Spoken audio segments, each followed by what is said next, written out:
بسم الله الرحمن الرحيم.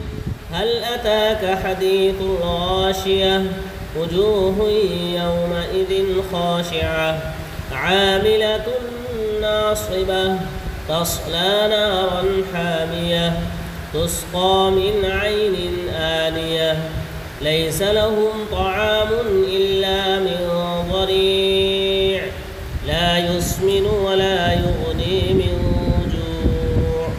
وجوه يومئذ ناعمة لسعيها راضية في جنة عالية لا تسمع فيها لاغية فيها عين جارية فيها سرر مرفوعة وأكواب موضوعة ونمارق مصفوفة وزرابي مبثوثة أفلا ينظرون إلى الإبل كيف خلقت وإلى السماء كيف رفعت وإلى الجبال كيف نصبت وإلى الأرض كيف سطحت فذكر إنما أنت مذكر لست عليهم بمسيطر إلا من تولى وكفر